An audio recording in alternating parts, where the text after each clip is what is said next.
Yarrow is one of nature's miracle medicines, and I'm going to show you how easy it is to make yarrow infused oil to keep in your medicine cabinet, to put in your creams and lotions and balms. Now first you need some dried yarrow herbs. Now these can be the flowers or the leaves. If you're harvesting them from outside, do make sure it's yarrow, not water hemlock, which is also known as poison hemlock. It's a very dangerous plant. And you also don't want Queen Anne's lace or wild carrot or whirled milkweed, because those will not give you the same medicinal benefits that yarrow will. Make sure you have yarrow and make sure it's been dried for at least a week or two, or buy it online and then you don't have to worry about it. Now you're going to want to crush up the herbs and put them in the jar. Now if you have flowers, just break them off at the stem at the top. You don't really need the stems. The stems aren't as medicinal as the flowers and the leaves. So just break those off. You can use scissors. I have used them and I'll show you right here. They go flying. They go everywhere. It's just so much easier to just break them off with your hand. So there's a quick little tip. And then if you are using the leaves, you can simply skin the stem, so to speak. That's what I like to call it. It's where you hold the stem in one hand, run the other hand down the stem, and that should peel the leaves off.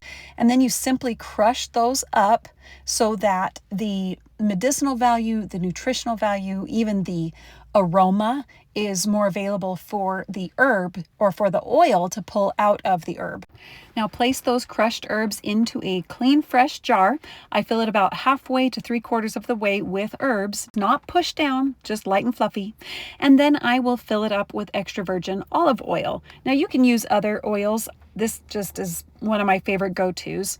And you're going to pour the oil on top of it. Don't fill it all the way at first. Just pour the oil on top and then stir it with a spoon to get rid of all of the bubbles and make sure that the oil is coating all of the herbs.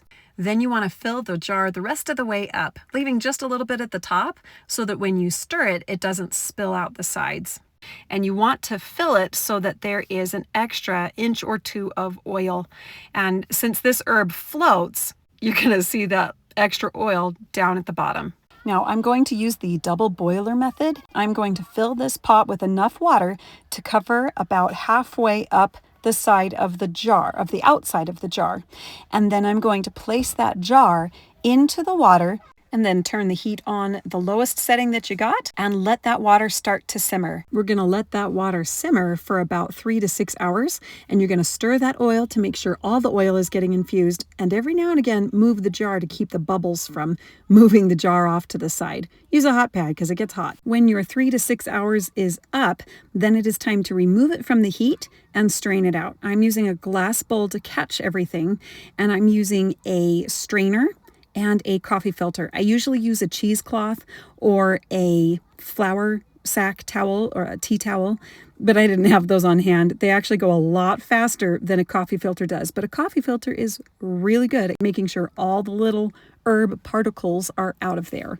But with the cheesecloth or the tea towel, it actually goes a lot faster because it goes through the filtering a lot faster, and it's also easier to squeeze out all the last little good bits of oil out of the herbs when you use those versus when you use a coffee filter. Here you can see I accidentally spilled some, so I had to go back in with a little handheld strainer and strain that out. Then you're just going to pour this into a jar and put it in a dark place to store for the next 6 months to a year. I like to use the amber glass bottles, but if you don't have that, a regular jar is fine. Just make sure it's in a dark cabinet or something like that, and then make sure that you label it with the name of the herbs and the date that you bottled it, and then it's ready for you to use as is. I like to use it in my homemade salves, which you can watch that video right here if you want to see how I do that. And if you want to see other uses for yarrow oil, subscribe so you don't miss those videos, and I'll see you on the next Desert Forest Gardens adventure.